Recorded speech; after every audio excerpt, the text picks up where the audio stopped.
సామెతల గ్రంథము 18వ అధ్యాయము 10వ వచనము, యెహోవా నామము బలమైన దుర్గము, నీతిమంతుడు అందులోనికి పరిగెత్తి సురక్షితముగా ఉండును.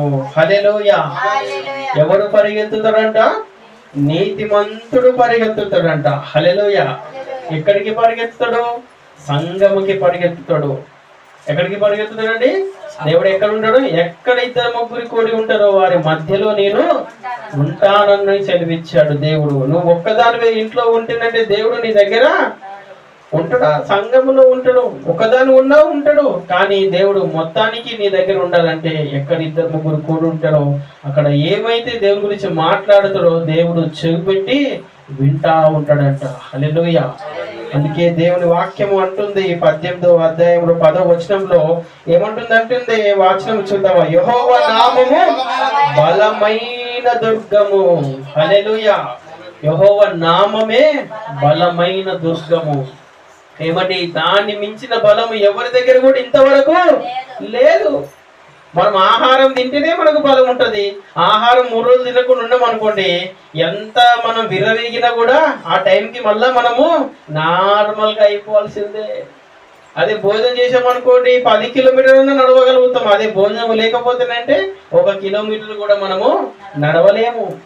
అప్పుడప్పుడు 5వ ఫ్లోర్కి ఎక్కుతా ఉంటారు చాలా మంది. ఆహారం తింటే కదా ఎక్కడానికి ఆరోగ్యము దేవుడు ఇచ్చేది. ఒకవేళ తినకపోతేనంటే మనం ఎక్కలేని పరిస్థితి. ఆ బలం ఏమైపోతుంది ఆ టైంలో అంటే ఎక్కడికి వెళ్ళిపోతుంది ఎవరు కూడా చెప్పలేరు. కానీ దేవుడి వాక్యం అంటుంది యెహోవా నామము బలమైన దుర్గము, నీతిమంతుడు అందులోకి పరిగెత్తి సురక్షితముగా ఉండును. హల్లెలూయా. ఎవరు పరిగెత్తుతారో తెలుసా దేవుని కోసము? నీతిమంతుడు అనే మాటను మీరు జ్ఞాపకం చేసుకోవాలి. నీతిమంతుడుగా ఉన్నప్పుడు మనం పరిగెత్తడానికి దేవుని కోసము సంతోషముతో దేవుని మందిరానికి వచ్చి దేవుణ్ణి ఆరాధన చేస్తామండి. ఏమండి? కుటుంబ సమేతంగా తిరగడానికి వెళ్ళారనుకోండి, అందరు పోతారు.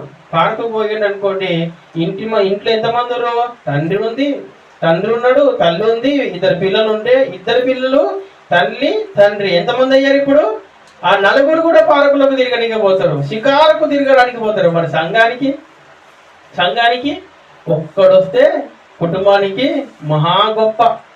ఏంటంటే ఆ ఒక్కడు పరలోక రాజ్యం పోతే బాగుంటది. ఆమేన్. హల్లెలూయా. ఆ ఒక్కడు పరలోక రాజ్యం పోతే బాగుంటుంది. మరి మిగతా మంది నా కొడుకే, నా బిడ్డనే, నాయన్నే అని ఆ ధనవంతులు బాధపడినట్టుగా మనం బాధపడాల్సింది ఒక రోజు వస్తా ఉంది. ప్రతిదినము ముందుకెళ్తా ఉంటే మనం దేవునికి దగ్గర అయ్యి బతకాలి. ప్రతిదినం మనకు వస్తుంది అంటే మనం చావుకు దగ్గర అవుతున్నాము అనే సత్యాన్ని మనం మరవరాదు.